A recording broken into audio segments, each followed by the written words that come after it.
The tires of Dr. Greta Lang's car crunched over the gravel road, the sound swallowed by the heavy silence pressing from the overcast sky.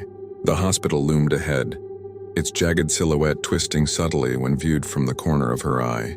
Vines and dark moss clung to the gray stone, an eerie relic of a forgotten era. She tightened her grip on the steering wheel, her knuckles pale as bone. This wasn't her first time being summoned by a classified unit, but something about this place unsettled her on a cellular level. Not fear, something deeper. Like recognition, as she stepped out, the air hit her, a damp metallic chill clinging to her skin. A faint scent of antiseptic drifted from the entrance, undercut by something else, rotting. Inside, fluorescent lights buzzed weakly, casting a sickly glow over peeling wallpaper. The receptionist barely looked up. His eyes flicked past her as if expecting someone else. "Dr. Calloway is waiting in the central ward," he said.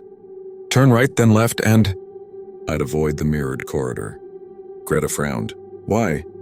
He didn't answer, just returned to staring blankly at his screen, or rather at the screen's reflection in the glass behind it.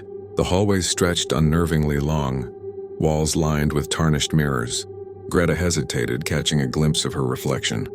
Something about it felt delayed, like it was watching, not reflecting. When she turned her head fully, the mirrors reflected only what they should.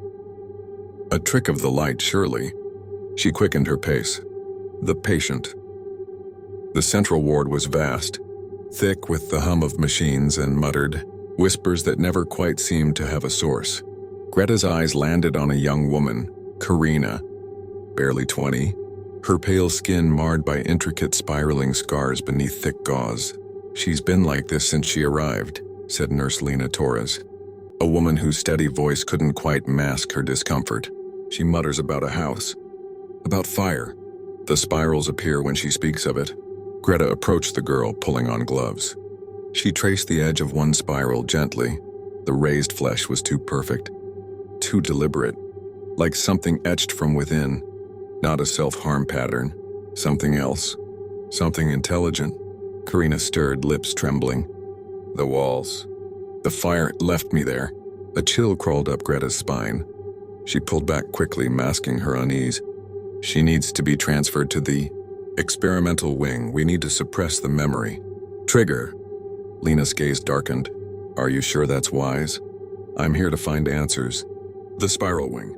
The experimental wing was colder than expected, its sterile walls bearing faint spirals she hadn't noticed before. She brushed her fingers over one absent-mindedly and shuddered. Irrational but real. Her small office was cluttered with patient files, but her mind returned to Karina's words. The house, the fire. Greta's own memories wavered in response. Childhood glimpses of smoke, heat, a scream echoing too clearly. She hadn't thought of that in years. A knock jolted her. Lena stood in the doorway, tense. "Karina's awake. She's asking for you." Greta followed her into the ward. Karina sat upright, her gaze sharp. Too knowing. "You're the doctor," she whispered. "Are you here to take it away?" Greta hesitated. "Take what away?" Karina's fingers clawed at the sheets.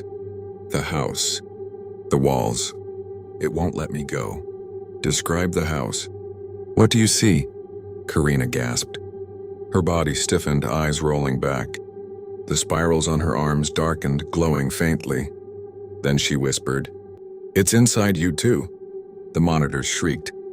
Karina convulsed violently. Lena shouted for help, but Greta barely heard her over the sudden rush of whispers.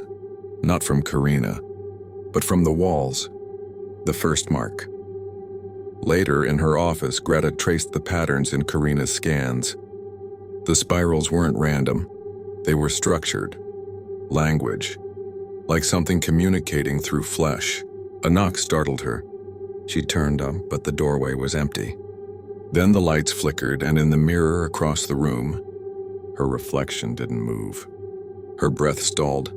Slowly, she stepped closer. The mirrored version of herself remained frozen, its face expressionless. Wrong. The whispers in the walls grew louder. Then her reflection smiled. Not a normal smile. Too wide, too knowing.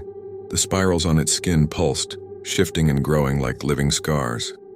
Greta stumbled back, crashing into her desk. When she looked again, her reflection was normal. Haggard, exhausted herself, but the whispers didn't stop. She yanked up her sleeve. There, on her forearm, the first traces of a spiral had begun to emerge, faint but real. The realization slammed into her. The hospital wasn't studying the spirals. The hospital was making them. What was buried? The next morning, Greta confronted Dr. Calloway. He looked older than she remembered, his skin waxy under harsh lights. "You knew?" He sighed. "The body remembers, Dr. Lang. Trauma leaves imprints, on flesh, on walls, on places like this." Greta shook her head. "That doesn't explain why I have them." Calloway's gaze darkened. "Because the hospital chose you." The walls pulsed faintly. The spirals beneath her skin burned, and Greta realized with horrifying certainty that she was never meant to leave. Memories like ash. That night she dreamed of the house. It wasn't Karina's dream. It was her own. A childhood home, burning. A voice screaming behind a locked door. She stood outside unmoving, watching fire eat through wood and paint and faces. When she awoke, her pillow was wet with blood.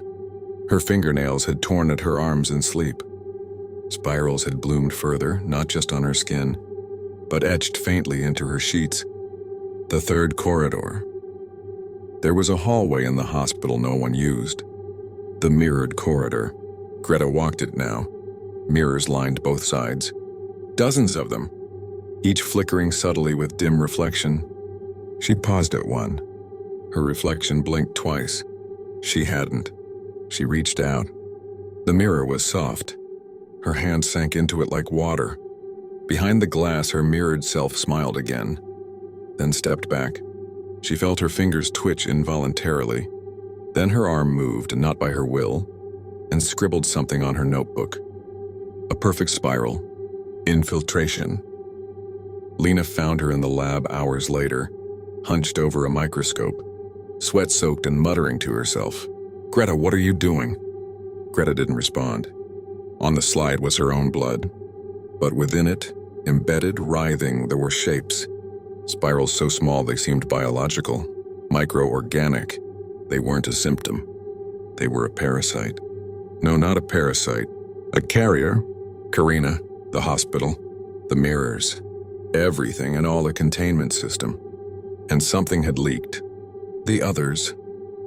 Greta dug into old hospital records, hunting every patient assigned to the experimental wing.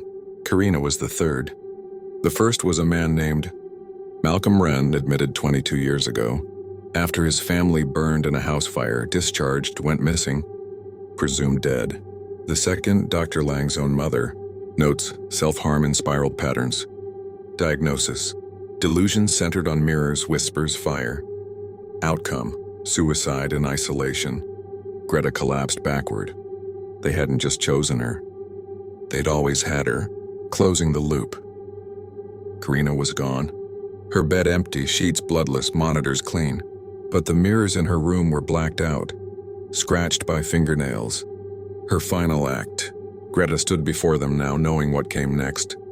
She reached forward. The mirror gave way, and on the other side stood herself, smiling again, but not mimicking, not delayed. It stepped toward her. She ran, through the corridor, through the office. But no matter where she turned, there were mirrors, each reflecting her at different moments, one asleep, one whispering, one watching her run. The hospital had shifted, its walls bending subtly, folding inward. The spirals were everywhere now. In the tiles, the vents, her skin. Last entry. She locked herself in the morgue, surrounded by the dead. For now, the mirrors were few, the whispers distant. She scribbled into her notebook. The spirals are not disease. They're language. They're doors. And I think they've been trying to get out. Greta placed the notebook beside her. Then slowly she raised her sleeve. The spiral on her arm was complete. It pulsed once and opened.